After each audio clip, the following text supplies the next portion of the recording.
Kev Harrison. Thank you very much for being here today. Hey, thank you for having me. Nice to meet you finally face to face, Frank, after years of knowing each other online.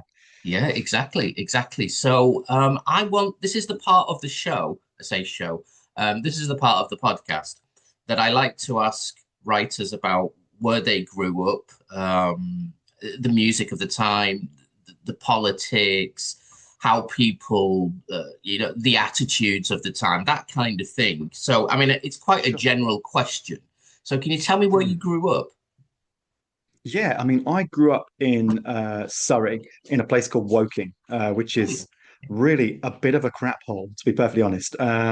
It's sort of like a London commuter belt town, not much going on there. Like basically kind of empty during the day, a lot of like unemployment and sort of, like inter-ethnic violence and stuff like this. There's like sort of Mhm. like areas that are sort of housing sort of uh, like Italian migrant populations, and then there's like sort of an Indian and Pakistani migrant population area. Then there's like sort of the more sort of traditionally English migrant population, and there's a lot of friction sort of there, even when I was growing up, really. So yeah, it was a bit of a weird and unpleasant place to grow up. And I was very lucky that when I went to high school, I managed to get into a school in Guildford, which Mhm. is just a bit nicer, really. So I spent Yeah. more of my time there and sort of got to know people in that kind of area. Um, how old are you, Kev? I've never asked you this question. I'm 46, so I was born in at 79, basically. So I was born like a month into the start of Thatcherism. So good times. So yeah, fantastic times. So would you say that because people sometimes say they grew up in the 80s, even though they were just born Mm. at the beginning of the 80s. I grew up in the 80s because I was born in 71. Right. But they kind of dovetail into each other, the politics and everything. Yeah. What, I mean, the way that you've described Woking, I think a lot of people Mm. could possibly describe where they come from in Britain at that time. Absolutely. Yeah, yeah. How was it for someone growing up who had a real interest in reading and I'm sure the writing started very early on. What was it like for someone who was maybe not typical but atypical for the times? Yeah, good question. I mean, I was actually really lucky in that the primary and middle school I went to had a very strong department for things like drama and creative writing. So when I was interested in storytelling in particular, my teachers were very on board with that. And I think in terms of my peers, what I learned quite quickly was that if you could make people laugh, then you could kind of get away from a lot of the kind of bullying and roughhousing that you might get otherwise, being a bit of a sort of square, nerdy, bookish kind of person. So I kind of, when I was very young, I leaned quite heavily into storytelling in a kind of humorous way. So like, when you have like sort of like what I suppose Americans would call show and tell. I don't even know what we used to call it actually. It was like kind of like news from your weekend. I Hmm. would invent stories of things that happened to my cat, that were really implausible looking back. But my classmates would find it pretty hilarious, and that kind of got me a buy, as it were, when it came Yeah. to sort of like facing violence and bullying and that kind of stuff. Did you um did you go to university? Yeah, I did. Yeah, I went to university in the Midlands, in a place called Keele, which is near Stoke-on-Trent. So, like, Oh, I yeah, know centre of the Kiel. country. Yeah, I had a girlfriend from Kiel, so I stayed there for a week once. Wasn't supposed to because I Okay, was staying in the girls' dormitory. Not dormitory, their apartments. Yeah, so I always had to sneak to the shower in the morning if someone caught me. I was terrified. amazing. Terrified. That's very insular Kiel, though. I did see some good gigs there, though. It's really got a good gig lineup, or it did in the past. But it was very insular there, and people told me that they had a lot of problems with people suffering from depression. What was it like being in that place? Because it's literally a university in the middle of nowhere. I'm Absolutely. obviously, yeah. What was it like for you? It's the biggest green campus, I think, in the UK, of all Yeah. universities, and I actually love that, because I mean, also it's like it's got such a kind of interesting history as well. So, I mean, in terms of the insular nature of it, just to give like you an idea, I mean, you've been there, but for the watchers or listeners or whatever, it was about a kilometre, so about 2 mile walk into Newcastle under Lyme, which is the nearest Yeah, town, yeah, and that's not even a big town. yeah, And I didn't drive. I only learned to drive about 8 years ago, so I didn't actually drive at that time. So yeah, you were completely dependent on buses, and when buses finished, it was like, well, good luck, mate. You're walking across the moors, basically like two yeah, miles yeah. in not the best weather.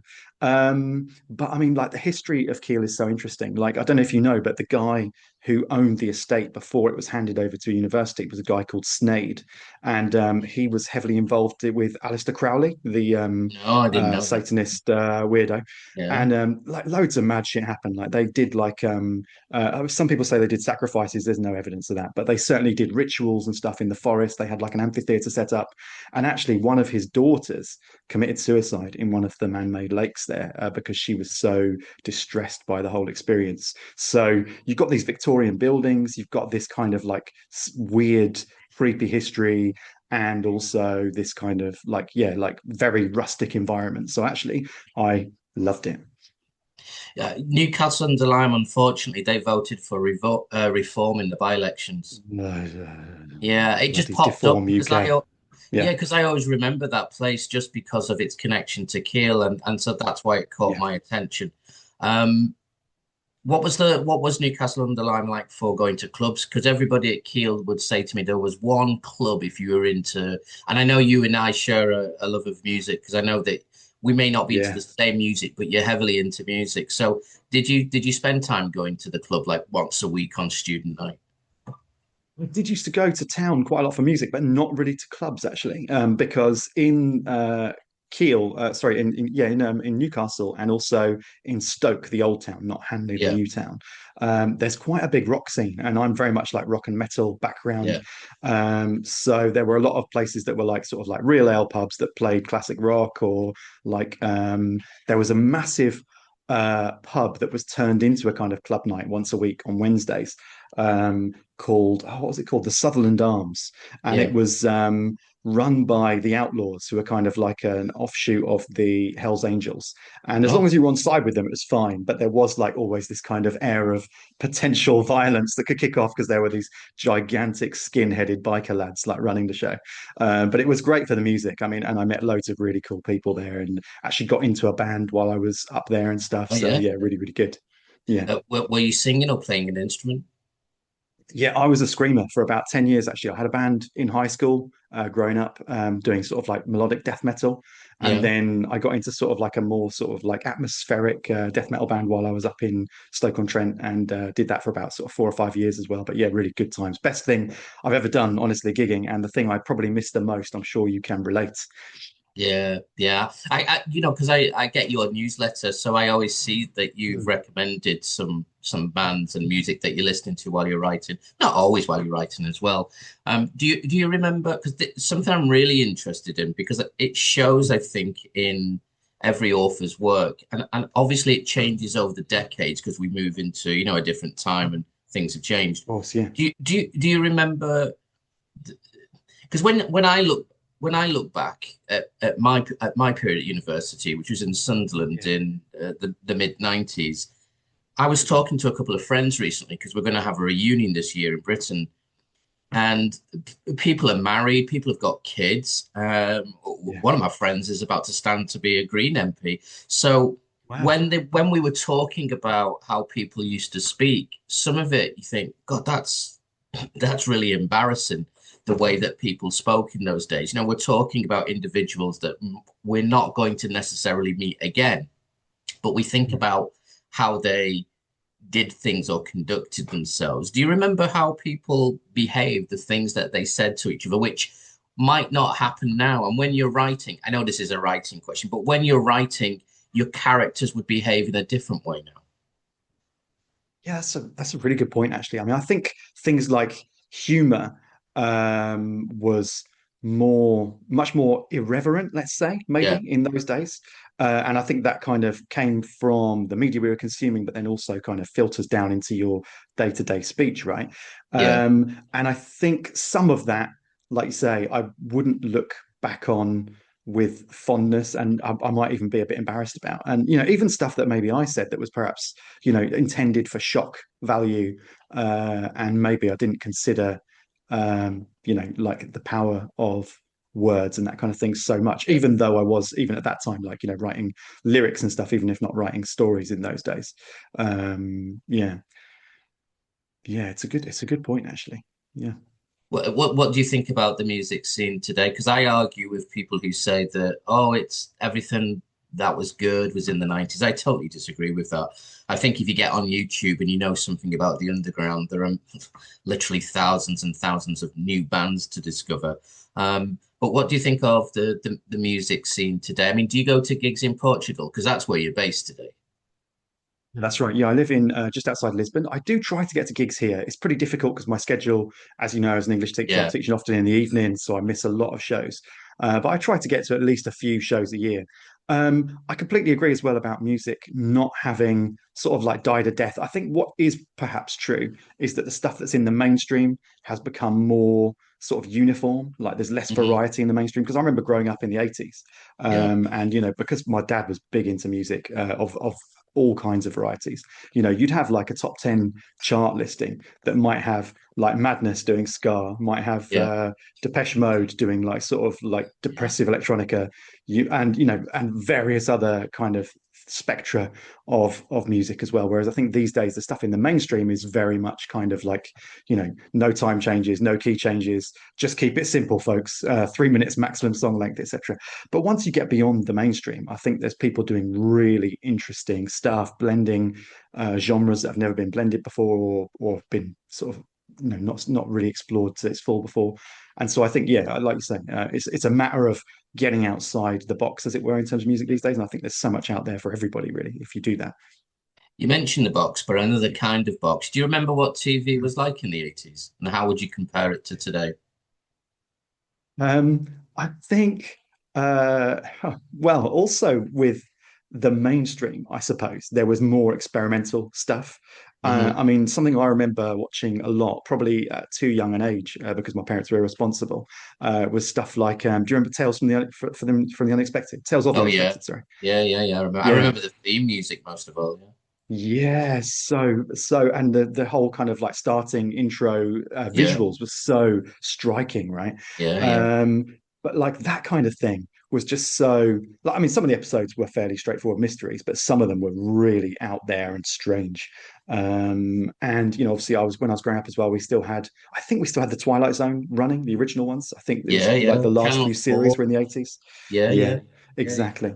So there was a Yeah. lot of that kind of stuff going on that were kind of more in the mainstream. But again, like now we've got so many services, and if you want to find like weird and original stuff, it's definitely out there. You just got to do a bit more digging, I suppose, and have access to more platforms.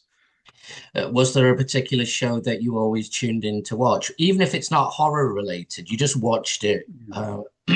You watched it regularly, or you made sure that you were at home at that time to see it.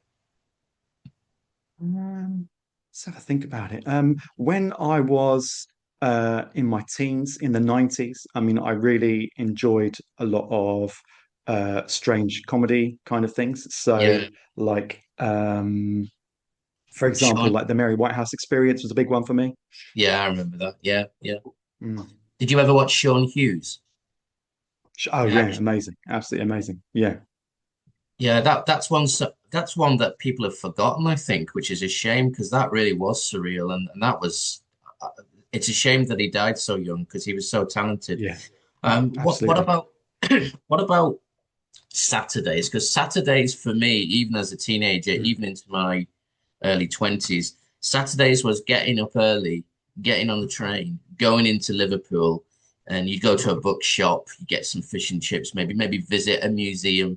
And as I got a bit older, I would hang out for 2 days in Liverpool, hoping somebody would invite us back to their house. I don't mean that in a thing way. I mean like for a party, so we could kip on the Sure. on the sofa kind of thing, because we couldn't get home to the village where I lived. It was only 20 minutes on the train, but the train stopped running, so we were sleeping in Of Lime course, yeah. Street. Police kicking your Mm. feet, wake up, lads, you can't sleep here. You can sit here, but Yeah, you yeah. can't sleep. And I'd go to punk clubs and post-punk clubs and goth clubs, and it was fantastic. We had our own streets that had been taken over by all of us, and yeah, it was great. What about you for Saturdays? Was it an integral part of your growing up, and did it contribute to you becoming a writer? Well, from the age of about 15, I was working Saturdays mostly. Like I had like a little shop job to make a few quid, and that money was Yeah, basically going all on CDs. So, like, I'd do my job, get paid, go and buy CDs the following Monday in school, lunch break, you know what I mean? yeah, But then also like Saturday evenings, I mean, very similar to what you were saying, really. Either my band would have a gig, which was great, and my dad used to drive delivery stuff, so he used to basically lend us his van. He would drive the van with our sure. stuff and just have a pint and watch our band play wherever we were playing in the area, and sometimes further afield, to be honest, sometimes a lot of miles. And if we weren't gigging, then we would try and get up to like London. There was a club called Slimelight, which was kind of like sort of like goth, like industrial bits of metal and stuff like that in Hmm. various rooms. And that used to kick out at 6 a.m. So we would go there at like 11, dance our asses off, and then get out, go and get breakfast at some sort of like under the arches kind of dodgy cafe, Yeah, and then yeah, get on the first train home from Waterloo. yeah. And tell me something about gigging and stuff, because when I watch a lot, I'll watch music documentaries even about bands I have absolutely no interest in. I even Yeah, watched a documentary on Bros, for God's sake. Um, bloody hell. I just like people. This is why I do this, the podcast, because I like to hear about Mm, people. I like the process of how people do things. I think it's fascinating, and I'm interested in everyone in the arts talking about what they do. But I think the mm. thing that a lot of musicians in these documentaries talk about when they've made it big is they actually miss the being in the van. You got no money, but you're still gonna have the time of your life, and you just played a gig that, in a way, it's better than anything that you could do later. I know that you and I can't understand what it's really like to stand on a stage with thousands of people looking at you. Yeah, yeah. But do you recognize anything in that? Do you identify with that kind of you're all in a van and you're out having the time of your life? Yeah, I really do. Like I said before, I think it's the thing I miss the most in life, actually, is just being on stage with a band and just screaming away. It's really, really fun. And like, yeah, I think um, one of the stupidest things ever is, and you might relate to this yourself, having done band stuff for much of your life. Like, if I get to a gig early and they're doing a sound check, even the sound check makes me kind of feel like, I miss these days. And it's just like a drummer just doing the boom, boom, boom, Yeah, yeah, boom. yeah, And but still, I'm just like, I wish I was still doing this. So yeah, I mean, I think. Yeah, some of the best gigs we ever did were like the ones in tiny, tiny venues because you know what I mean when you have a night where everything just goes well and the band's really tight and the songs yeah, sound great. And sometimes that would be a time when we had like 500 people there, and yeah, sometimes that would be a time when we had like 11 people there, and they were mostly the other band's girlfriends. So yeah. I mean, it's just how it is. Well, but those are good numbers, though. I mean, when you have that, because I don't like stadium gigs at all. I don't like stadium concerts because No, even same. if even if it's a great band, I mean, I saw the Prodigy twice, and they were the only band that were able to overcome the distance of to the Yeah. people at the back. That when I watched them, I was like, okay, you could be at the front with these. I prefer Yeah. smaller venues, that kind of thing. Have you ever Me too. thought about doing it again in Portugal, getting a band together and maybe finding some people? I think the big issue is my schedule being weekdays, and I think it's that thing of like you can do like whatever you want with your time, but you can't do everything you want with your time. And True. like I already at the moment find that my time for writing and writing related stuff is so scarce. I think I would have to make some pretty serious sacrifices in what I'm doing to find a band. And the other thing actually as well is that living in Lisbon, the metal scene is really poor here. Like, Okay. there's quite a bit of a metal scene across the river on the south side, but it's a good like sort of 45 minutes drive, so it would be a bit of a mission. Well, I'm going to go back a little bit because I'm going to ask you about Mm, when you moved abroad and, sure. and that kind of thing. But um, Yeah. with when you were growing up in the 80s and the 90s in Mm, Woking, do you yeah. remember anything about the architecture? Did it ever play into your fiction later in life? Because for me, I grew up in two places at different times. I grew up in a provincial village, which was only 15 minutes away from Liverpool. But there were parts of those years when I actually grew up in Toxteth in Liverpool. Bloody Um, hell. Rough and it, area, right? yeah and no. I think it gets a bad rap compared to other Okay. areas of Liverpool. Got you. It's a very vibrant area, to be honest, because a lot of students choose to live there because there's a place called Smithdown Road and Smithdown Lane, and it's very near the city centre. But it was an eye opener for me because I had family in Toxteth, and I had, obviously my mum and my brothers in the village, and I always, in a way, I'm very grateful to that experience because my mum's village was a mixture of conservative middle class and working class. And I think when you've got a large conservative element in those places, it can kind of create a bubble and you don't really know what's going on outside. So when I was growing up in Toxteth, or when I spent some formative years there, it actually helped me go, well, you're luckier than you think you are growing up in that village. But one was semi-agricultural and one was urban. And that played a lot into the things I write. Do you have that? Does Woking play a part in? I know Portugal will, and we'll get to this later. But did Woking Sure. ever play into any of your fiction? I mean, I have written one story in Woking, actually. One of the things that I don't know if people know about Woking is that H.G. Wells lived there for a large part of his Oh, life. wow. Well, no. And did you know that the War of the Worlds, he actually started writing it just as a way to destroy Woking for fun? And then when he was about halfway through, he sort of thought, oh, hang on a minute, this has actually got some mileage. So he ended up selling it to a Wow. periodical at the time. Yeah, yeah, mad. And I really understand that because it's it's not that it hasn't got anything of beauty, Yeah. but it's such a strange town in many ways. I mean, like it has like the first mosque in the UK, which is absolutely beautiful. It's got like a jade dome that is stunning. It's got some other really interesting public buildings. It had a really big hospital, which was like sort of I think pre-Victorian even, and that was a really impressive building. But it got pulled down to make a car park. Why? We ask. Yeah. Yeah. Um, but I mean, Woking's story is really strange because it was kind of a small town that originally expanded because London needed more space to bury its dead. And so there was already a big cemetery at the place called Brookwood, which is one end of Woking. And they basically just decided they would build a thing called literally the train of the dead, and they would just transport corpses overnight down to Oh, Brookwood well. and inter them there when they were running out of burial space in London. So um, it was also like a place where there were several battles during the Civil War. So there's just immense scars there. And then from the 60s onwards, they just built lots and lots of concrete crap, basically.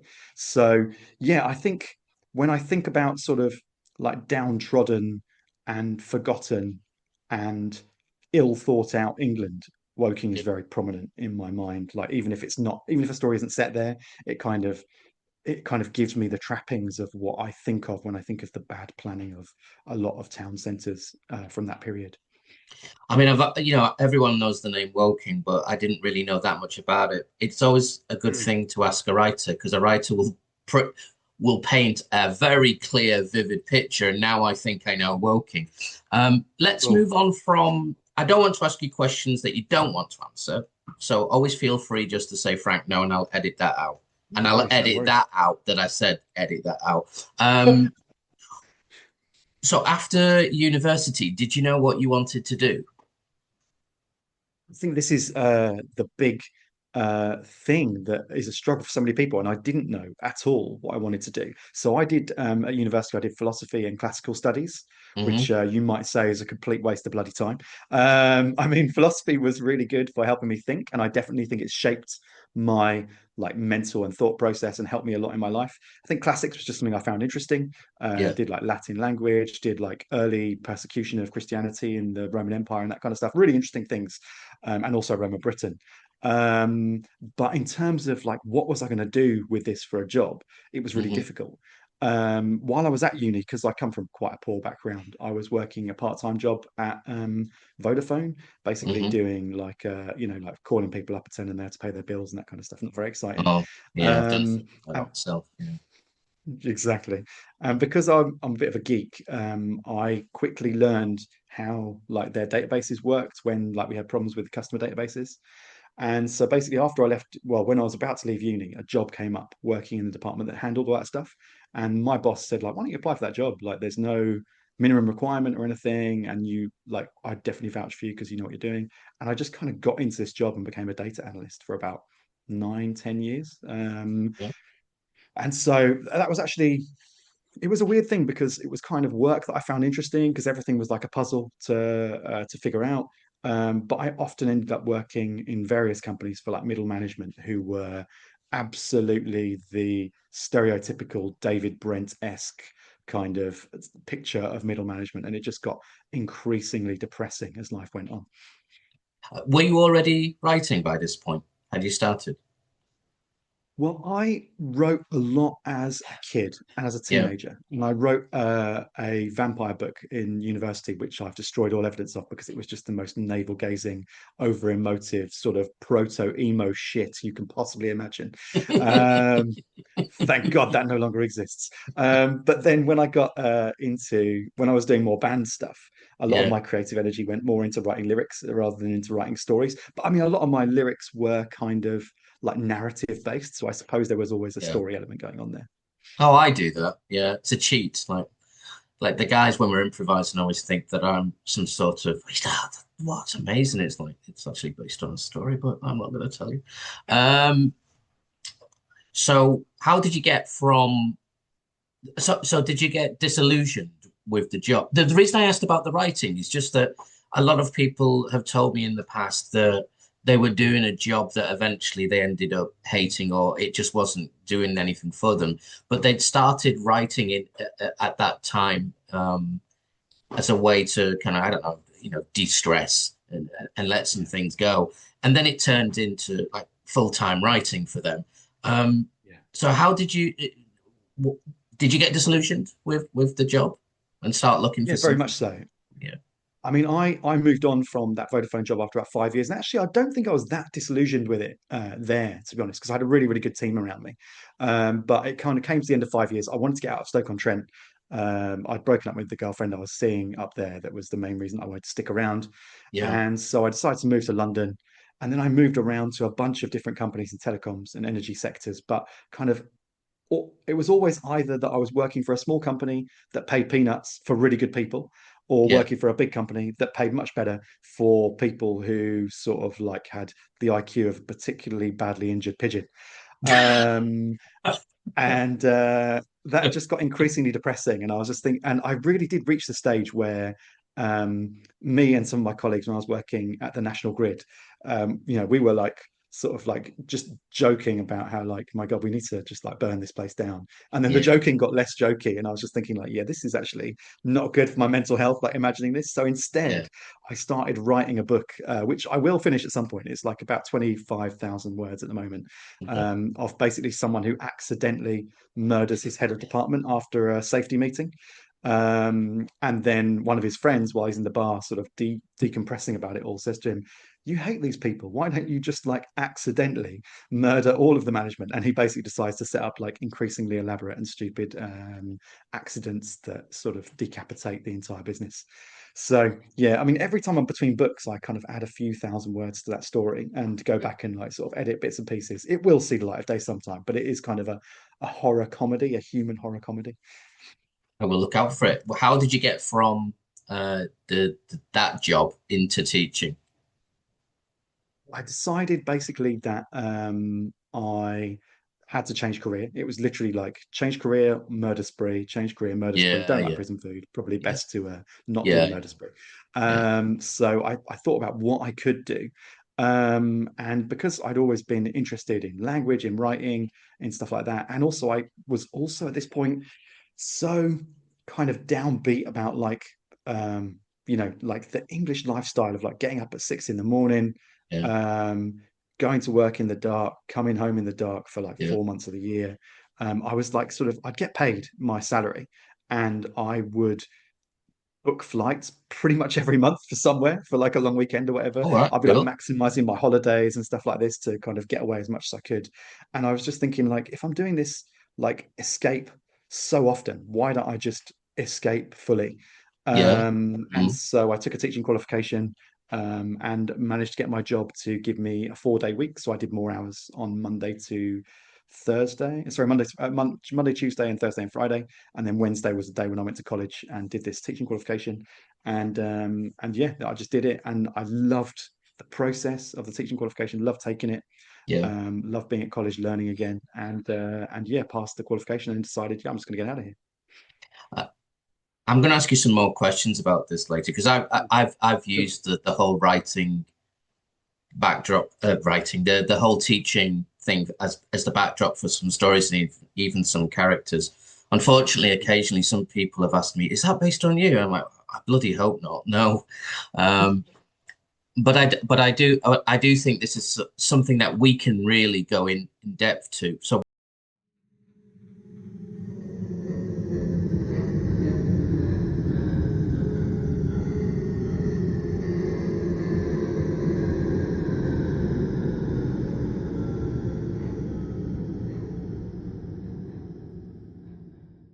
So Kev, you were just telling me about your teaching qualification. How did you choose where you were going to go in terms of a country to teach in? Well, I got the qualification finalized in December 2010. Hmm. And basically, I thought about leaving my company straight away. But then they had a transformation, which is a business way of saying they fucked up some shit, and they needed to sack a load of people. But yeah, good times. But luckily, because of my role in my team being quite unique, they kind of like offered me like a bit of a bonus for sticking around till the end, which is the following May. Um, and so I was like, yeah, cool. Give me the redundancy, give me the extra bonus. So I signed on with that. And in the following May, basically, I knew that I was free to go somewhere else. So I looked around for jobs. I was very open-minded, to be honest. And then I found a job in Turkey, which was in a place that I'd been before while on holiday. It was like a beautiful setting with like, amazing beaches nearby, like beautiful mountains, forests. I love the food. I've really enjoyed being in Istanbul, probably is still my favorite city in the world. So I was like, yeah, great. So I kind of, with it being Turkey, I was a bit suspicious because like a lot of dodgy stuff goes on in some of these parts of the world. And so when I found this job advert in this place, I quickly checked out their visa process and stuff, checked it with the Foreign and Commonwealth Office in the UK. They said, yeah, it's all legit. Basically, you arrive on a tourist visa, then within 3 months they convert it to a business Yeah, visa once you're there. That's just so you've got a number in the system. So I went there. I literally finished my job, had about a week to pack up my stuff, and then just off I went. And I remember the night before I flew, just lying in bed and just being like, what the hell am I doing? This is yeah, I did insane. exactly the same. Um, my God. But then I arrived, I did the job. I really liked it. It was really good. Met some amazing people, students and colleagues. Brilliant. And then after about like just before the end of the 3 months, went to see my boss for like my kind of progress report thing. And he was Yeah, like, yeah, Kev, we're really happy with you. I was like, that's great. I'm really happy too. When do I get my visa? And he said, well, the thing is, it's it's just cheaper to bribe the police. And I was like, I see. yeah, And I was like, but what happens if like I got sick or I got injured or something? Like, how would I get hospital treatment? This kind of stuff. And he was like, Kev, you're a young man. And I was like, I'm nearly 31. Like, I'm not that young. Do you know what I mean? yeah, So I just decided at that point, like, probably have to go to the EU where things are a bit more straightforward. And so I applied for some jobs and luckily got a job in the September to go to Poland. So I'd never been to Poland. I didn't know anything about Poland apart from a bit of football trivia. yeah. So I arrived in Poznan in that September, had Oh, to get a did you? train You're in across to Poznan? Torun. Yeah. No, I wasn't in Poznan. I flew into Oh, Poznan yeah, and I was living in Torun. Do you know yeah. Torun? No, I've been. Yeah, I've got friends there. I've even got students there because I only teach online now. But yeah, I do know Sure, Poznan. sure. Yeah, Amazing city. And so I just got there and it was just such a brilliant experience. Like those 3 years that I lived there, like I mean, not everything was perfect, obviously. I can't like paint it as like, some utopia. But yeah, at the same time, it was just such a great place to live and like learning to be a better teacher because the school I went to was like a training school. So Yeah, like I got like training every week to kind of improve my game yeah. and stuff. And it's just really, really good. I just loved it. What did you what did you like about the cult? I know what I liked, but I always like to hear from people Mm. who've lived in Poland or worked in Poland. Well, or even if they still live here, what was it that was different from back home, for example? What I really loved about Polish culture and still love about Polish culture is it is probably the friendliest place I've ever been.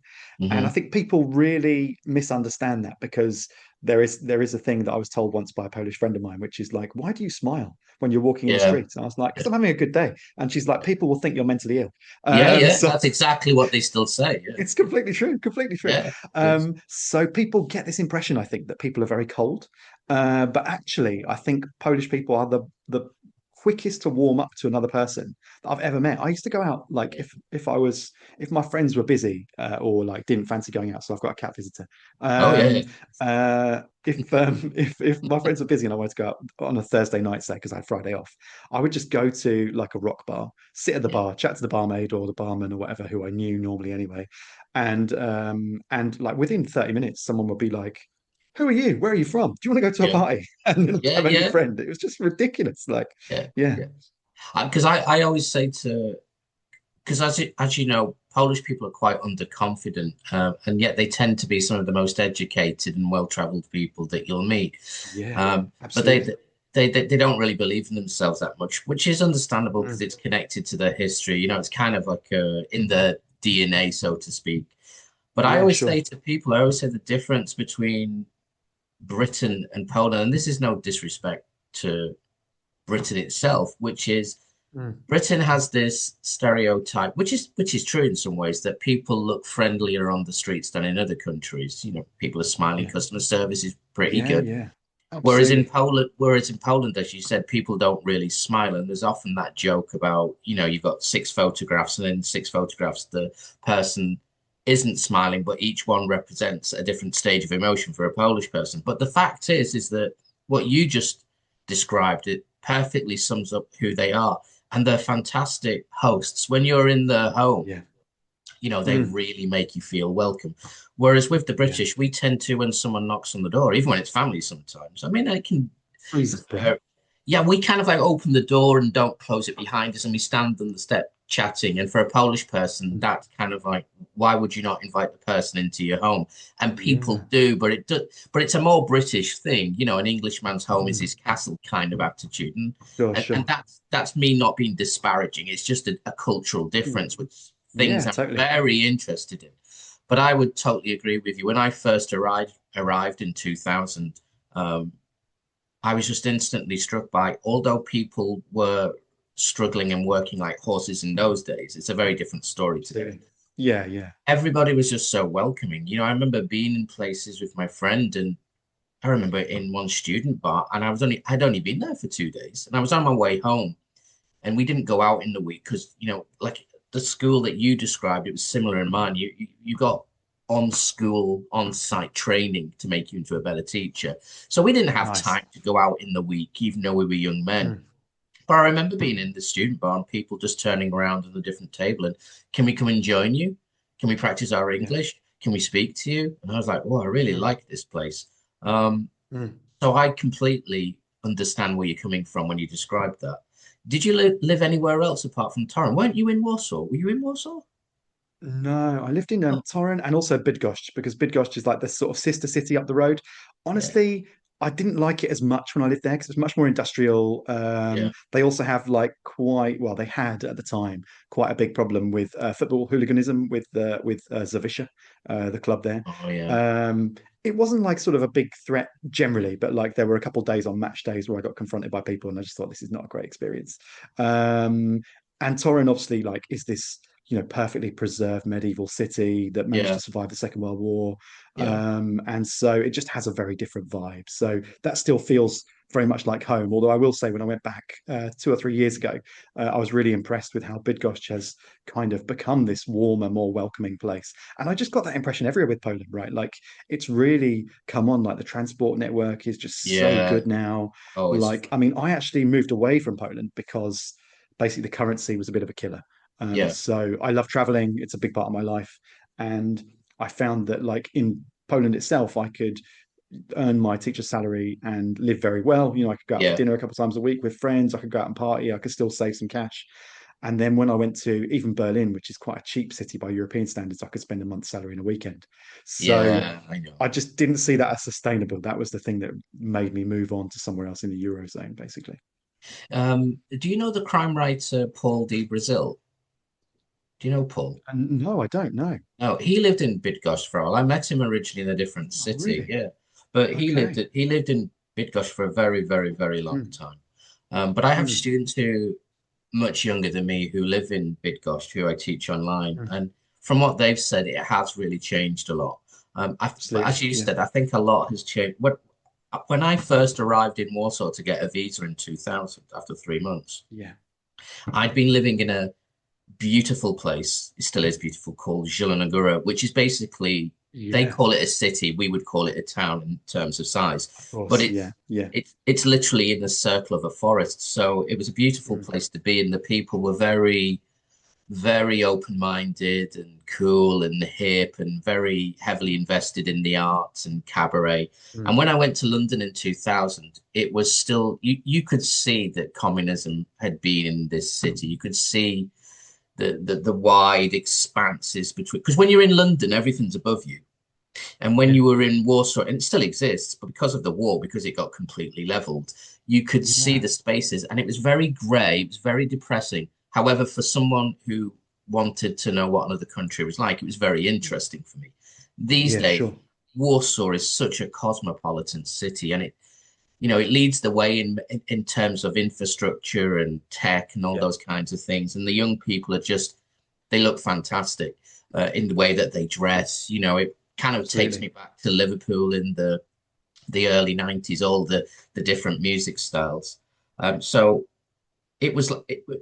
Did you ever get that though? Did you ever see anything of what Poland used to be like, or was Torun by that point really thriving? I think Torrent was thriving in as much as it's a university town. It's very small, like I mean, Yeah, tiny, really. yeah, It's like 100 and something thousand people, so it's very small by UK standards. Um, and it's very much centered around the university in terms of the population. So, like outside of university term time, it's like really a bit sort of desolate um, in terms of populace. But yeah, I mean, I traveled around a lot through the country because, as I said, I absolutely love traveling. And once I got to sort of know and love the place, it was really, really important. I was very much struck in the same way you were by the way Warsaw, those empty spaces in the middle of a capital city, just yeah, felt so alien to anything I yeah. experienced before. And I'd Mhm. already traveled quite a lot by that point. Um, and also, like, I mean, I did. Uh, for want of a better word, like some of the kind of touristic um, uh, World War II visits. Like I went to Schindler's Yeah, Factory in Krakow. I went to Krakow a lot for concerts because it's a very big center of rock and metal concerts. So I went there a yeah. lot. And we went one day with a friend of mine and his girlfriend, who are both Polish, who are both from Krakow. And when we came out, me and my my three British friends who had gone with us, we were just all kind of silent, because the Hmm. starkness of some of the images and the stories that they tell of what was happening in the Krakow ghetto were just terrifying and just really just inhuman in every sense, and when we came out, we were all very quiet, and this mate of mine's girlfriend just said, like, she said, I guess the difference for you guys is that, like, yeah, and this is not true for everyone, obviously, but she said, like, most of you learn about World War II from storybooks, and we learn about it from our grandparents. Yeah, Um, and there is that real sense still, isn't there, of like a yeah, lived experience of World War II wherever you go in the country. Like, if you go to Gdansk and you see where it all started, near Bydgoszcz, where I lived, there's a trail through some woods, which one of my colleagues, who was a Polish fellow, took me on. And it's like the bunkers that they set up when the Germans hmm, originally came in, because Bydgoszcz was the second city to fall to German occupation in World War II. So you really do get this stark, like, sort of lived reality of war and of the Soviet occupation, which actually many of the yeah, Polish people say was even worse. yeah. What about what was I going to ask you? Oh, yeah, I was going to ask you about as I said to you before, when I've been writing, a lot of the my experiences in Poland kind of like have influenced a lot of the stuff that I write, especially the stranger abroad character of, somebody Mm, who is not from this place, and I play yeah, into that a little bit. But I also, in the past, I used to work in summer language camps before I started doing pre-sessional work at Southampton University.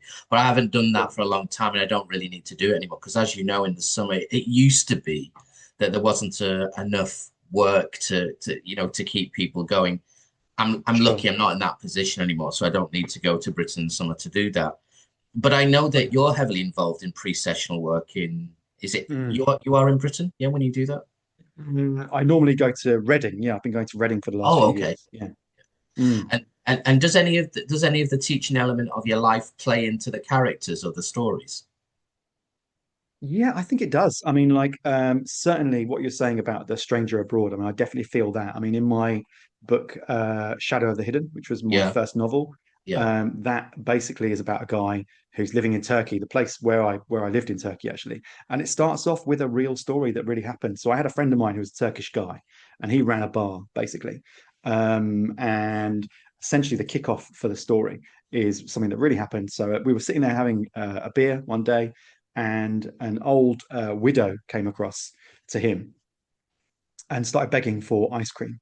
Now, in their culture, they have like a condition where, like, basically everyone, if you see a widow who's dressed in a black veil and stuff, it means that she basically is kind of, not necessarily dependent on handouts, but like certainly like, is maybe someone who has difficulty supporting themselves and so she supporting was like a really, family and sorry, stuff. Kev, so she was really dressed like this? Yeah, yeah, she's dressed all in black with a veil over her face, and it's you see it like now and then, right? It's not like an unheard of thing, but Yeah, like basically what you're supposed to do in the culture is you're supposed to offer them like basics, yeah. So like water, tea, coffee, cheese, bread, whatever, this kind of stuff. But she asked my mate for ice cream, and my mate's main business, he ran a gelateria basically, with like gourmet ice cream. So he was like, look, I'll give you water, I'll give you like milk, whatever, but like I'm not giving you ice cream. It's my main product, and it's not how this stuff works. And she got really pissed off with him, started screaming at him. And then while I was sitting there, like, feeling like super embarrassed by the situation, I noticed she changed into Arabic from Turkish. And then, like, my mate just started crying and she, like, spat on him on the floor. And I was like, what the fuck? And then she walked off. And my mate, he was a guy who'd done military service, massive guy, really friendly, lovely bloke, but still like a huge guy. It wasn't normal to see him like bawling his eyes out. yeah, And when she left, I was like, "What the hell was that?" And he said, "Oh, she put a gin curse on me and my family." And I was like, "Okay, but I mean, dude, like, yeah, yeah, it's real yeah, life here, right?" yeah, But then over the next couple of days, some really weird stuff happened. Like there was some vandalism at his shop, and I think that was probably like, she has some like relatives or whatever that she sent yeah, down there, yeah. but he was very much kind of superstitiously convinced that something was going on, and there were some weird bits and pieces, but then it all kind of dried up. But like my book basically imagines like, what if that happened and then things just kept getting weirder. And so like the kind of central character, this guy called Seb, who's like an academic, he's basically like sort of pulled in to try and help his friend kind of break this gin curse, and they end up going all over the Middle East trying to figure it out, which was a really fun experience and definitely drew a lot on my experience of being that foreigner abroad. That's like a gift, isn't it? When something like Yeah, that happens. I remember, yeah, my God, I'll say this briefly because this is your go for podcast, it, go but for it. I No, remember no, go for it. when I was writing down, we were doing a tense review in the classroom, so we were looking at the different grammatical tenses. I don't have to Yeah, explain what they are; you know what they are. So yeah, when I was doing it, one of the students, I even remember her name. It was a long time ago. Her name was Olympia, and she said, "Frank, can I ask you a question?" And I said, "Yes, sure." And she said, "You always use the same two names in the examples when I'm using people." I was like, "Do I?" She said, "It's always like Paul and Susan." I said, "Well, they're very British names." She said, "But you use it sure. with all your examples." At that moment, I said, "Guys, could you just literally give me 2 minutes? Get on with the exercise that you're doing." I ran out, grabbed my notebook. I always carry notebooks, and I wrote down this idea that had flashed into my head. I knew the beginning, the middle, and the end instantly. Mm, Um, mm, those things are gifts, but I mean, yours is literally like the standard for a horror film. That mhm. the whole thing, it could have been orchestrated in some way. When you think about Exactly. it, that literally is a gift.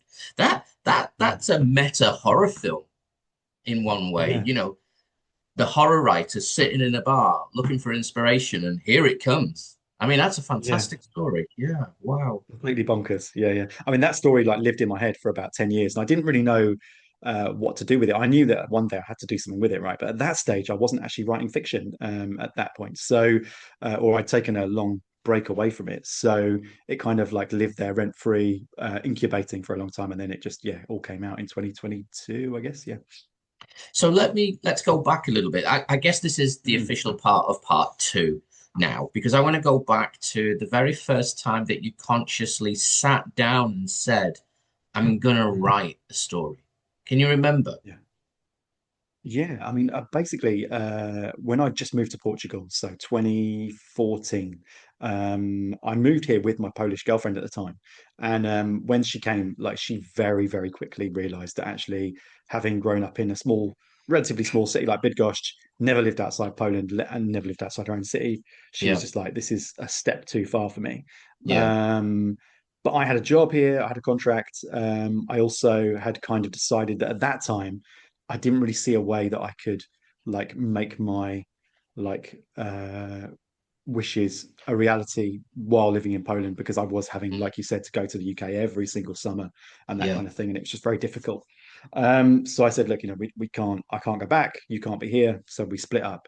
And so I was sitting in this very damp flat because Lisbon is lovely weather-wise for most of the year, but around Christmas time, it is just this humid, dark, cold Mm, hole with very bad architecture. So, like, while in Poland it can be minus 25 outside, and you're walking around your flat in your shorts and yeah, t-shirt. exactly. In Yeah. in Portugal, it might be 10 degrees outside, and inside it's -3 and like 85% humidity, and you're freezing your nuts off.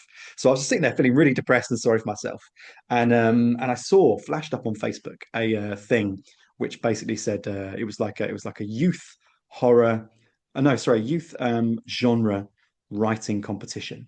And I was about 9 months away from the end of youth according to their criteria. So I was like, let's give this a whirl. So I sat down in my depressed state, wrote myself this little short story about like street art in Lisbon, Hmm. and I'm still really happy with the idea. I think the execution was maybe was very much a first stab, right? Like not the kind of level I would want to put out today. But I sent it to my friend Michael David Wilson, who runs This Is Horror, Oh and yeah, yeah, said to him, I said to him just simply like, "Can you read this and tell me if it's total shit?" yeah. And he wrote back to me and said said I can offer you a few suggestions for tweaks, but I think it's actually like a promising story.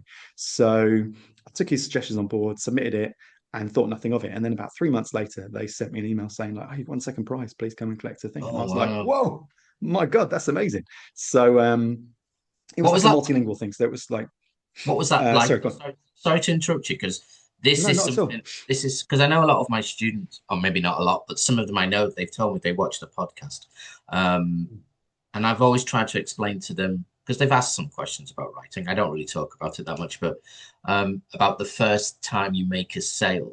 So the first time, or Mm, you even have an acceptance. yeah. What was going through your mind the day you got that email and you thought, I've just taken a very big step from writing on my own to, I mean, you always write on your own, but you know what I mean? You've got somewhere with it. How did you feel? Yeah, it was just such a massive boost because it did come at the end of this period where life was really tough. Hmm. I was kind of feeling very much alone, and Portugal is very different to Poland in that it's much, much more difficult to kind of break the ice in terms of meeting people.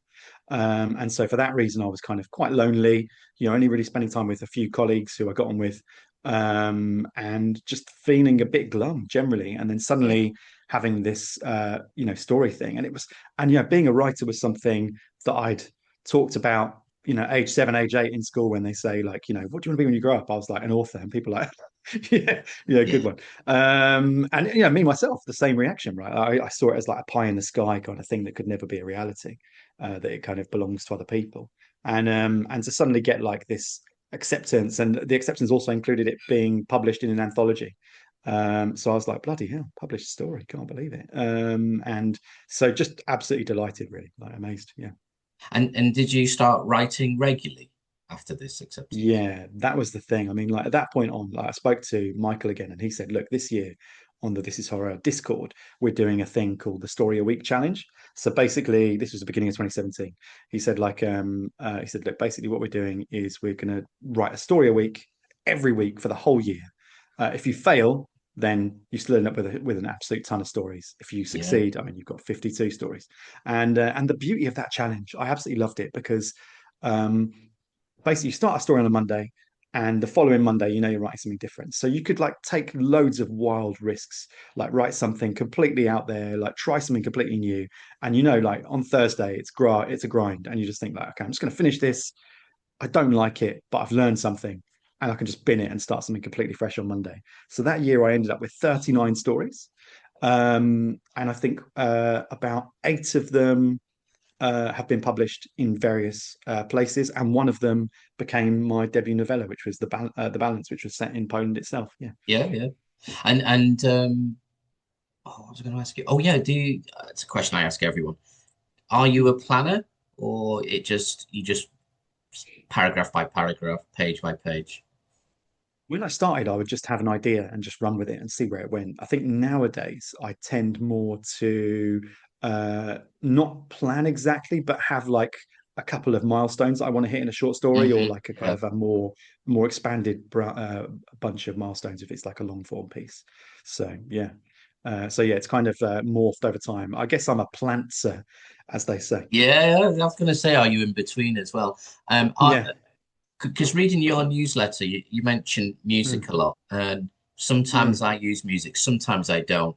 I think I use like Yeah. a lot of horror writers. I think we're all very similar about this. Although I love music, I use soundtracks or classical music. But like I say, Yeah. Yeah. sometimes I will and I won't. From your newsletter, I always get the impression that you are always listening to music when you're writing. Is that accurate or not? Not always. It depends on the location a lot of the time. So sometimes I'll go and write, for example, like in my car by the sea or in like a library garden. There's a really, really nice library down the road from me in a place called Cascais, where they have a colony of street cats that they look after. I bloody love cats, and it's Yeah, like a I've seen lovely you sort of writing sunny about it. spot with trees. Yeah, so I go there sometimes. So when I'm in those kind of spaces, it's more difficult to listen to music unless I put my earphones in, which I often forget if I'm driving. Hmm. Um, so it depends where I am, but yeah, quite often. And I really like instrumental music, but a lot of the stuff I listen to instrumentally is like sort of electronic or post rock or post metal and that Yeah. kind of stuff more than soundtracks, I would say. You do a lot of research, I think, and I think part of that's because you're passionate about traveling. I mean, I've been Mm. very interested in the places that you visited. Um, it, in a way, when I read your newsletter, because when I've watched films about writers, I like films about writers, even when they're crap half the time, but they're never about the reality. But that's fine. That's great. I doubt Sure. that would make an interesting one. However, reading your newsletter you do sound like the idea of the writer that people who don't write have got in their mind. Like the guy's getting in his car, he's in France, he's in Portugal, he's here, he's gone to Mm. this place. You've obviously got a very good grasp of history. I think when you land somewhere, you learn quite a lot about the history of those places. Um, is that something that really drives you when you're writing a story, that it has to be somewhere that you can really get your hands dirty and research? Yeah, definitely. I mean, I hadn't actually set a book in the UK, like a long form piece in the UK at Yeah, all, until my last novel, Pyres. And I yeah, think that was because I just didn't feel almost qualified because I hadn't had that lived experience for quite a long time. Like short fiction and stuff, I feel like you can kind of, you're not really building the world to quite the same extent, right? Like you just need yeah. like kind of like signposts to where it might be. Whereas like I feel like in a long form thing, you really need to be kind of grounded. So when I did write Pyres, for example, I was driving over to the UK for my summer work 2 years, yeah, 2 years ago, and I decided that I would take the boat from Spain a day earlier so that I could go and spend a night in the New Forest. And the New Hmm. Forest was somewhere that I knew so well from childhood because my dad used to take us down there quite a lot when I was young, and so I knew it really well. But it was kind of like, is this memory that I have from you know 30 years ago, 40 years ago. is that accurate, or is Yeah. that like kind of very much a clouded kind of thing? So I was quite pleased when I got there that the village I'd selected was kind of exactly as I imagined it, like lots of sort of upper middle class people who think they're very down to earth and hippie-ish. So that was absolutely what I was going for. So it was really nice to be there and kind of live that place a bit more for a couple of days. What about can you tell us, because I know your books, but for the people Mm, who are new to this podcast and might not know mm. anything about the horror genre, because I know that you're a well-known name anyway, everybody knows who you are. But can you tell us something about your books? Which ones are you most proud of? I'm sure you're proud of all of them, but maybe can you go in the chronology of which was first and where you are now? Yeah, sure. So, like, my first book was this novella called The Balance, which is this one here. It was that one came about from the Story a Week challenge, and Yeah, basically that came about because I was when I was living in Poland, I wanted to learn the language quite quickly yeah, because in the city I lived in, um, there were a lot of people with sort of a basic level of English, but if you wanted to kind of go deeper and have like a meaningful friendship or relationship with people, you really had to learn the language. And it also helped a lot with traveling around and like yeah, bureaucracy and that kind of thing. So my girlfriend at the time gave me a kid's storybook. Um, but this was not like sort of Peppa Pig. This was like old myths of Slavic folklore, and yeah, so like lots of like crazy, like really interesting stuff. But what I found really interesting about it was that there were various stories involving the Baba Yaga character, who yeah, obviously is very famous in Slavic lore generally. But what I didn't realize was that there are so many different ways that she is painted as a character. So like you do get the one in the house with the chicken legs who like kind of like kidnaps kids and eats them and stuff, but then you also get this one who is like the custodian of the forest and the relationship between mankind and nature and kind of like setting this kind of balance, and that like really fascinated me. So I kind of always had that in mind as something I wanted to write a story about. And so I started this short story in, I think it was like midsummer in yeah, 2017. And after I'd written about 9,000 words, I was like, yeah, this is nowhere near finished. So this is going to have to be parked and I'm going to come back to it. So I kept on writing the stuff for the Story Week Challenge. And then when it came to around the autumn, I just had the feeling I had to go back to it. And I ended up writing this 25,000 word novella. And so yeah, it is kind of like, it's folk horror. It's very, very heavy on the Slavic folklore. It's set in the sort of forested areas around like Lublin in the east of the country because yeah, it's a bit wilder generally. yeah. Um, and it also has kind of elements of eco horror in it as well because of that kind of like custodian of nature kind of side of things. So yeah, I was really happy with it, and it did get really good reception when it came out. I was really pleased because obviously your first book, you're kind Yeah, of of course. terrified, right? Yeah. But it got picked up by a few sort of people who gave it really really positive reviews, and it ended up kind of finding its audience quite well, which is really positive. Brilliant.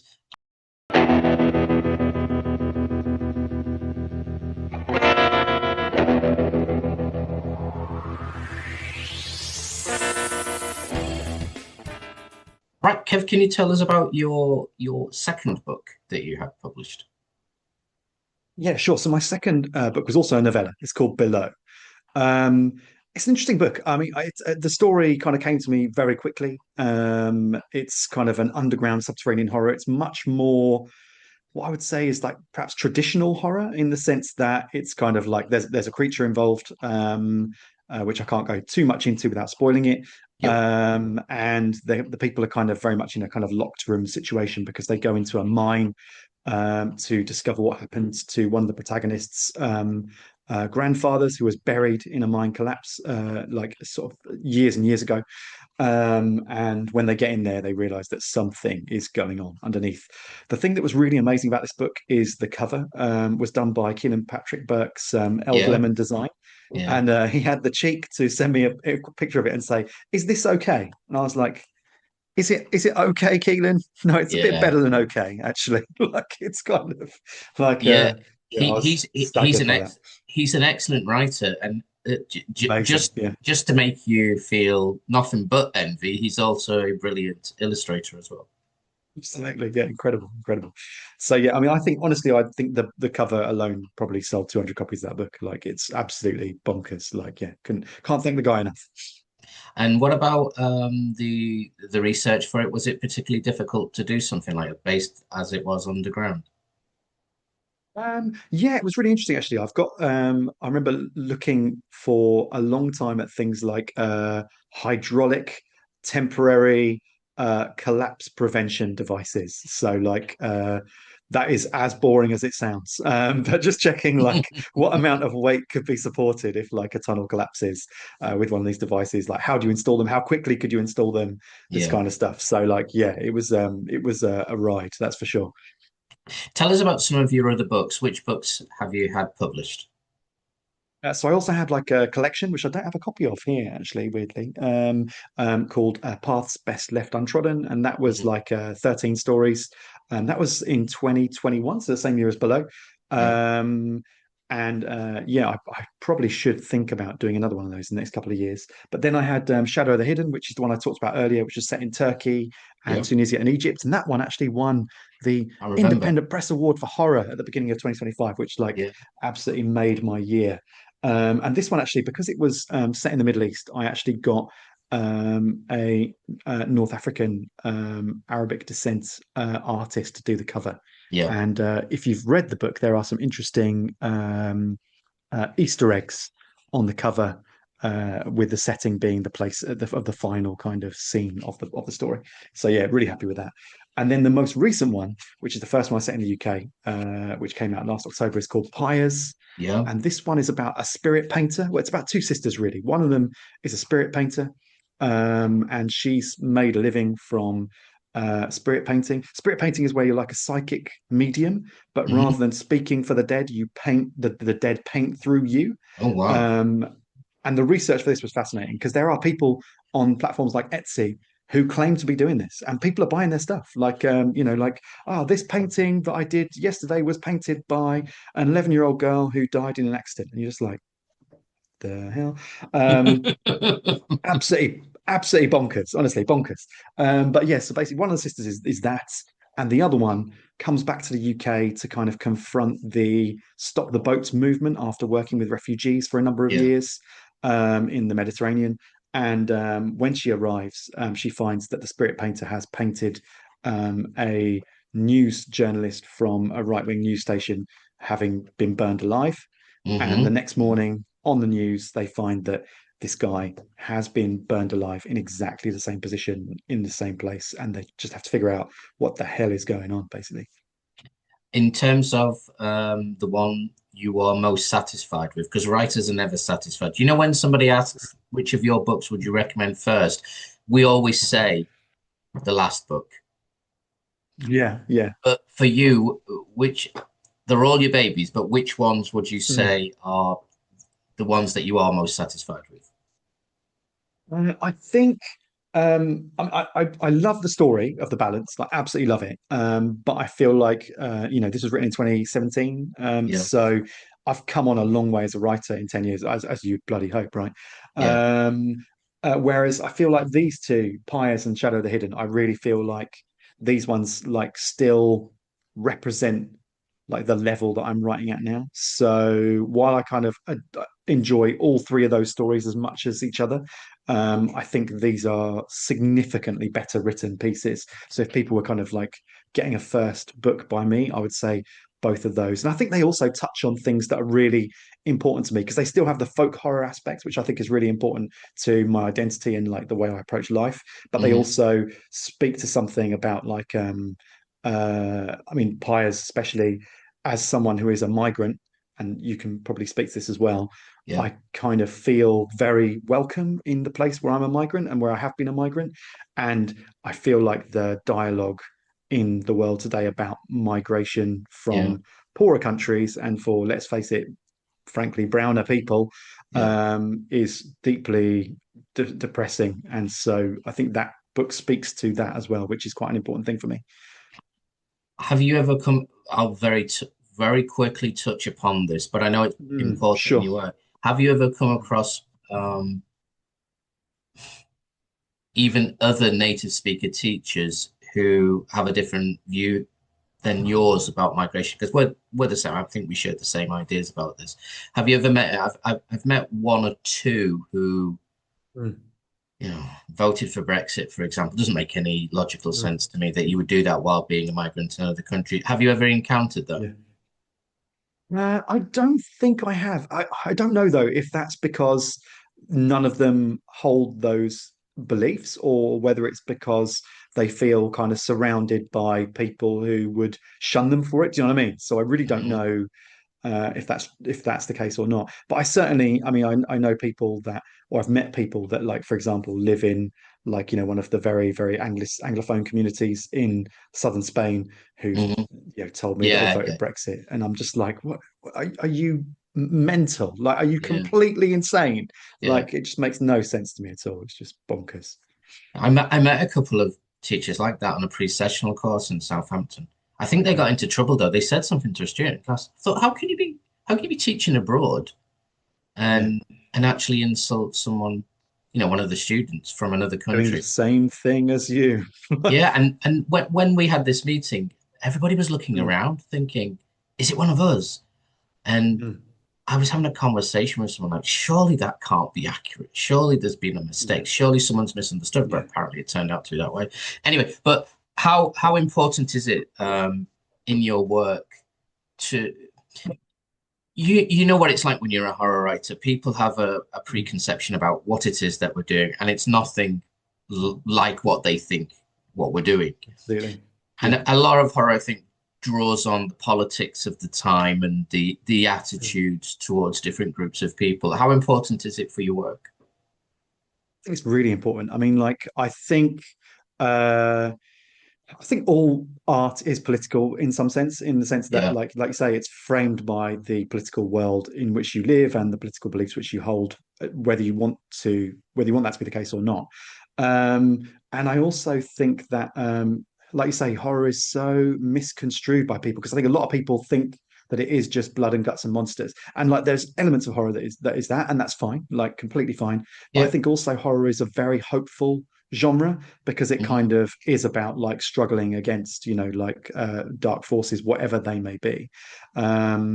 So yeah, for me, I mean, like another thing that I think has been difficult for readers with this book, with Shadow of the Hidden, is that a couple of the central characters are very much from other communities, like they're both Turkish people, and I Hmm. think some people perhaps find that difficult, like to know if they can relate to those people. But what I wanted to show in that book is like that. Everybody essentially is fighting for the same things. They're looking after their friends. They're looking after their family. Um, they're just trying to overcome their own battles. And so I think for me that was a really important thing that I wanted to put across in that book as well. How did you respond to when you're having your books published and you've got Mm. editorial advice? Is it difficult? Do you take it on board immediately? Do you sometimes want to push back and say, I don't really want to do that because of this? I'd have to say I take the good advice immediately, but my ego first has to take a bruising, and then I have to like be sad, Yeah. and then after a couple of hours, come back to it and go, "They're absolutely right, aren't they?" Yeah. So yeah, I think it's perfectly fine to like be upset about things when flaws are pointed out. But I mean, ultimately, it is a balance between like the ones you agree with and the ones you don't agree with. So like I worked with Elle Turpin, who is a Welsh lady, on both of these books. She was contracted by Brigid's Gate Press, who put out Shadow of the Hidden for me, and it was just such a good experience working with her because she is absolutely no punches pulled. Like if she thinks something doesn't work, if she Yeah. thinks something is inaccurate, she'll go at you. Not in a kind of personal way, obviously, just very Yeah. professional way. There were things that I pushed back on that I felt were important in the story, and that's absolutely fine. Like that was part of the relationship. But I mean, I can hand on heart say that both of those books would not have been anywhere near as good as they are as finished products without her work. So I think, like, as much as indie publishing is something that's really important to me, and I did put out Pyres myself under the label of my friend Dan Howarth, which is Northern Yeah. Yeah. Republic. Excellent. These guys, Yeah. Yeah. even though I did put it out myself, I still think it's just so vitally important to get a professional editor's eyes on your True. work. I just think that's vital. Yeah. And Do you? What's your opinion on having beta readers or beta readers? I always have beta readers. I normally have like one or two that I send pretty much every book to, Yeah. because they know what my stuff is about and they're going to be straight up with me about, what works, what doesn't. But I try to have always as well someone who's not beta read a story of mine before with each new book, Yes. or hasn't like read it constructively in that sense. Because just getting a fresh pair of eyes, and sometimes it ends up that I don't agree with what they say. And so, like when a beta reader's feedback comes in, I will normally take the approach of if one person mentions a problem, I'll think about it. If multiple people mention a problem, then I'll really kind of like double underline it and think, yeah, this definitely needs to be changed. What about influences in terms of writers that you read when you were younger that you read today and new ones that you've discovered and among your network of friends who are writers? Mm. I grew up reading James Herbert first and foremost, I think, as a kid. Like Yeah, a lot of stuff of his was on my dad's bookshelf when I was like 8, 9 years old. So, yeah, I was like reading through the Rats trilogy when I was like far too young. yeah, And obviously King came in as well at some point. But then after I read Herbert and King, I did yeah, actually go back and read some of the more sort of age appropriate stuff. Like I read some point horror things when I was like 11 or 12, like sort yeah. of very much teen approach, whoops, um, and other stuff like that. And then actually I stepped away from horror for quite a long time. I still read stuff that was sort of genre. I read some sci-fi, I read some fantasy, Yeah, um, and then also just some like literary fiction. Like I'm a massive fan of Haruki Murakami. yeah. Not all his stuff, but like a great amount of it. One of his books actually made me change career, made me finally take that big jump into teaching. Well, Uh, so so yeah, that's really important for me as well. I think it's good to read widely as well because like you oh kind of yeah, get of you can course. take Yeah, different things from everything you read, right? yeah. I mean, I'm like you, similar. I didn't read a lot of horror for a long time. That was nothing to do with the people working in the genre. Yeah, so I read, yeah, Paul Auster's one of my heroes. Yeah. But yeah, yeah, I read it outside a lot as well. But I've returned to reading a lot more in the horror genre now. Me too.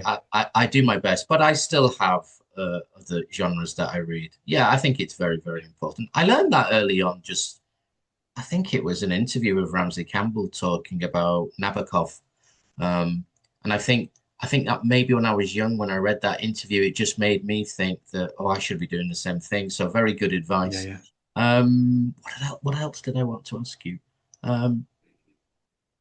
No, I can't remember now. So we're going to move into the th unless there's anything else you wanted to say about your books. No, No, I don't think so. I just just hope people will pick them up and give them a chance. That's it, really. I'll ask you at the end of the podcast to tell people where they can Hmm. buy these books. Yeah, of Um, course. Yeah. so, so the third part is when I ask a writer to give me one TV show or streaming show, one film or book that they always return to. What would those choices be? Let's start with a show. Yeah, so a TV show that I think is probably the closest to perfect of anything I've ever seen was a show on Netflix, a German show called Dark. And I know you're a Oh, massive fan as well. Yeah. massive, massive fan. Yeah, I just, from the first episode, I was completely hooked on the story. And it's kind of got a bit of everything, right? It's got like time travel, it's got sci-fi, it's got really like the yeah, most bleak kind of horror ever. It's also got that backdrop of like nuclear fear, which I lived through because yes, in the mid 80s, obviously we had Chernobyl and yeah. everything that did to everywhere basically in Europe. So and I just felt like as well, like a story that was as complex as that was. I was really nervous when the third season landed that it just Yes, wasn't gonna make the landing, as it were.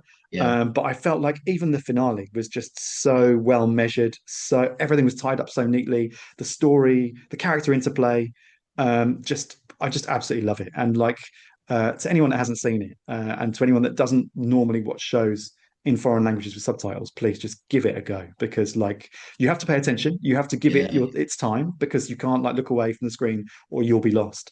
But it's just absolutely masterful storytelling on so many levels. I think it was quite poignant as well. Mm. the interplay between the characters, the Yeah. relationships, about how some people couldn't go back, literally couldn't go back in terms of Yeah. they would have been able. I don't want to spoil it for people, but Sure, sure. in the real world, they could have gone and fixed that relationship, but now due to the Mm. storyline, they literally and physically can't do that. All about Yeah. how lives, you know, the way we navigate life and where we go in life Mm. and what happens to this person. And yeah, I found it incredibly moving. Um, Yeah. and incidentally, like two of my favorite TV shows of all time are German. The other one was Really? Heimat. Heimat. In a way, there's a kind of connection with it. It's a drama, an award-winning drama from the early 80s. It was shown on BBC Two. It starts with a very young family at the beginning of the 20th century. The central character's a young girl, and at the very end, she's a very old woman. So she's lived through Okay. all these periods of time. I got a similar feeling from Dark with that, and I think it's all about lives lived and about Mm. what do we become. And you're young one moment, and the next thing, you know, you can't believe that you've got to this stage in life. I found that that ran Absolutely. all the Yeah. way through Dark, but Dark Mm. was that incredible amalgamation of all the different genres.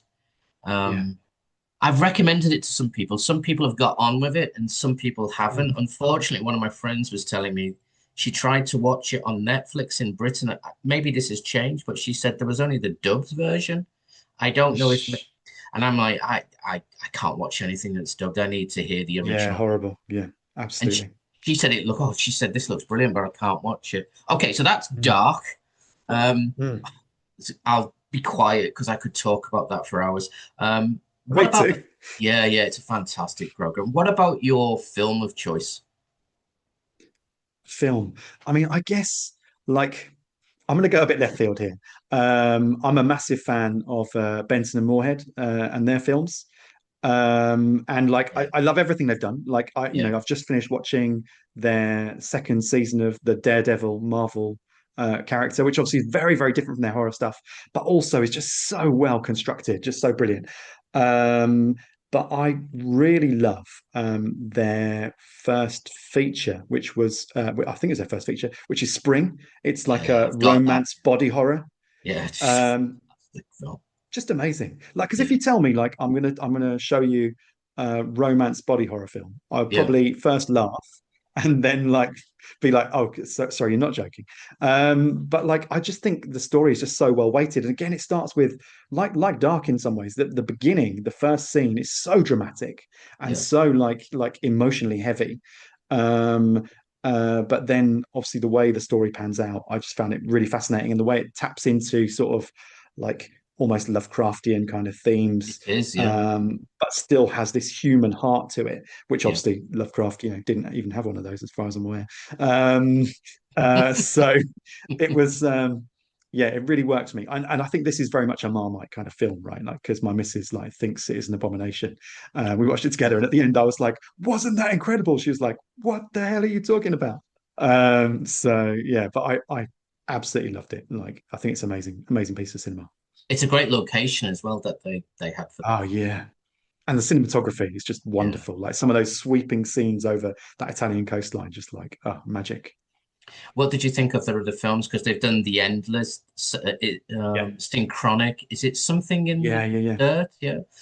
Something in I'm the a Dirt I haven't massive seen fan. because it's not on streaming here. Which one? Something in the Dirt has never been on streaming here, so I've not seen it yet, and it deeply upsets me. Adam Neville says it's his favorite of those, which I think Wow. is high praise because everything that they Mm. have directed and written, Yeah. I've just think of being pushing the envelope. I'm on Blue Sky, and you have your little profile with information. I put like the bands I like, Yeah, yeah. and I've put them as filmmakers because I admire just how they approach everything and what they do with it. And there's no hint or whiff of bending to the commercial backers. The only time I think they may have got close to it is only in casting, and that's when they had in Synchronic, two A-list actors in the lead Yeah, roles. And Synchronic's yeah. the Mm. one that I'm most interested in because that's a subject that I'm most interested in, which is about going back in time to different periods and how we survived as Yeah. human beings and how we got to these Mm. stages. I find that fascinating because I think Yeah. that real history for me is it's not that I mean real history is composed of everything, but not the Mm. dates and not the big players in history, but the average person on the street and what they did and what they Yeah. created, like the guys who built bridges, for example, or the people who Mm. sculpted something. What happened to them? Who were they? And they were ordinary people just like everybody else. I find Yeah. that is part of what synchronic is, even though you've got that character at the beginning in the snowy landscape, in prehistory, and it's like, how do you even survive something like that? That idea was fantastic. Which of Yeah. the other films are you a big fan of? I mean, like you, I think all of them that I've seen. I think what was the one about the addiction? I always forget the name of it. My God. Um, the one that also crosses over with The Endless. Um, Oh, yeah, I I can know what never you remember the mean. bloody name of it. You know what I'm talking about. Yeah, I'll find it later. But that one I really loved, and I loved the way that like there is that intersection of that film and The Endless that happens in both films, and you see it yeah, from a different perspective. I thought that was really clever. But The Endless as well is like I think what makes it's kind of what you said. Like I think what makes their stories so interesting is that their stories are so essentially human when boiled down. So like you say, Synchronic is about the human side of history, but also like The Endless is, it's about the cult. It's about yeah. the whatever it is that's at the heart of it. But it's also much more than that about like the human reaction to it. And like their experience as people who've been there as been haven't been believers and have then changed their minds and then perhaps have come back to it as well. So yeah, I mean, I don't want to spoil it any further, but I yeah, love everything they've done. And like you say, even when working for a megalith like Disney, you just don't feel like they've reined in their creative vision at all. They've kind of tried to stay true to what they're doing. So yeah, I really respect them so much, and yeah, I hope they continue to make movies and TV series for a very long time to come. I didn't know that they were involved with the this new Daredevil series. I didn't know. They did. They've done all three. They signed up for the third season as well of the Daredevil series. And like, I mean, growing up when comics were still comics, and it wasn't this sort of like multiverse of often not very well put together films, let's say that it is today. I mean, Daredevil's a big favorite of mine. So Hmm. when I saw they were involved, I was like, I'm definitely going to give this a go, and I'm really glad Yeah. I did. They also directed the second season of Loki, which is again Oh, very heavy on the time travel, very heavy on the I'll write human that down. source stuff. So Yeah. yeah, honestly, like really, really worth watching. Really smart TV, not horror at all, but but really, really smart and well They, written stuff. in terms of the themes and just how they present Mm, everything, yeah. although they're nothing like the director I'm about to mention, I get the same kind of joy from it, which is Britain's Ben Wheatley. Do you like Ben Wheatley Oh film? yeah, incredible. Yeah, absolutely brilliant. Like Kill List, I Oh, mean, surely one of the best yeah, like sort of reveals of any film in any genre.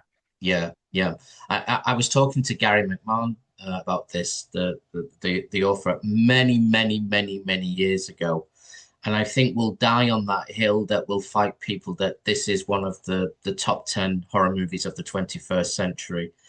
I mean, Yeah, I yeah, would I'd put in any of the, things like Synchronic and The Endless and It yeah. Follows, for example.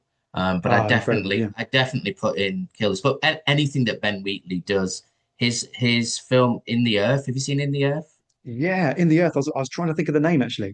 Yeah, that was another one that I watched with my missus, and again, at the end, she was just like, "The hell!" But I just absolutely loved it because just the weirdness, the pure weirdness, and just like the courage to just go there and follow that like train of thought to its conclusion.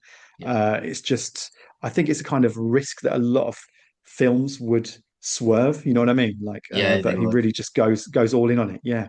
Yeah, I felt that the title In the Earth was actually I could feel it in that film. I was Mm. thinking, if if people, I don't, but if they do smoke a lot of weed, do not watch that film while you're stoned because I It's think, the trick.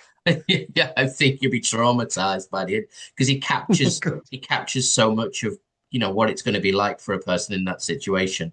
There was one Yeah, I mean, other I'm thing. someone who's like I'm terrified of like psychedelia, terrified of Yeah, it because like I'm such a control freak in my mind. But yeah. watching that film, it felt as close to a psychedelic experience as I think I'll ever get. Yeah, yeah, yeah, exactly. That's the point. That's that Mm. rare filmmaker that doesn't resort to cliches. And I know it must be hard, Yeah, even when you've got the best yeah, yeah, intentions. But the way that, absolutely. with the way he does that, also, he did it previously before that though with A Field in England. Out in England, yeah, yeah, yeah, absolutely, yeah, yeah. I can imagine that these films are quite close to the things that you write about, like within the earth, that kind of, because there are elements of, well, very big elements of folk horror in there. Mm. So would you say that folk horror is one of your favorite areas of the genre? Yeah, I mean, I would definitely say that. Yeah, I mean, I I grew up like as well as sort of fiction, reading things like The Unexplained, which my dad had like the full Yeah, catalogue of magazines, I remember that. and just Yeah. like just chasing like the origins of like different demon cults and stuff like this. Just like this stuff has lit me up since birth, pretty much. So it kind of makes sense that like when I'm writing, I always want to have like some roots based in like some sort of folkloric tradition or Yeah. like some like be it architectural, be it like scriptural, be it ritual, whatever it is. Like I just find this stuff fascinating. Do you have a favorite folk horror film? Or is it too hard to choose one because there's so It's many? probably too difficult. Yeah, that's the thing, isn't it? It's just so difficult to choose. But yeah, no, I couldn't pick one off the top of my head, to be honest.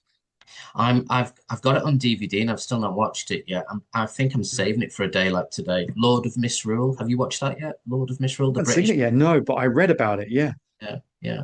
It got very good reviews, and Mm. I'm really looking forward to watching it. I've got too many things to watch, though, that I always put on up to one side. Um, Kev, it's been an absolute pleasure having you on Me today. too. Man, Before we thanks so much. Sorry finish, for chewing your ear off. no, that's exactly what the podcast is for. No, this has been an absolute pleasure. What I would like to ask you though now is to Mm. tell people where they can find your books, so the publisher, whether it's on Amazon. Yeah, sure. So my first book, The Balance, is it's published by a company called Lichen Valley Press Publications. You can Hmm. find this everywhere, like Amazon. Even like I've had people, friends of mine, buy it from like Waterstones chain in the UK. So it Oh, does exist wherever oh, you find books. wow. These two are from Brigid's Gate Press. That is Hmm. Below and Shadow the Hidden. Yep. You can get both of those again wherever you buy your books. And Pyres is published by Northern Republic. As I said before, that's Dan Howarth's press. Yep. Um, Also available pretty much everywhere. So if you Google me, you can go to my website, kevharrisonfiction.com. It's Kev, not Kevin. Only my mum and my mother-in-law call me Kevin. So Kev, please. Um, and also, if you go to my website, you can click through a link to sign up to my newsletter, which is once a month only. And it has like a bunch of promos and like some recommendations of books, films, or TV series and music. And you also get a free copy of a novelette called Warding, which is like a supernatural witchcraft laden sort of horror piece of about 55 pages. Fantastic. Again, I'm going to repeat myself, but it's been an absolute pleasure, Kev. Thank you very And much. thank you so much. It's just great to chat to you for the first time, like properly face to face instead of just in messages.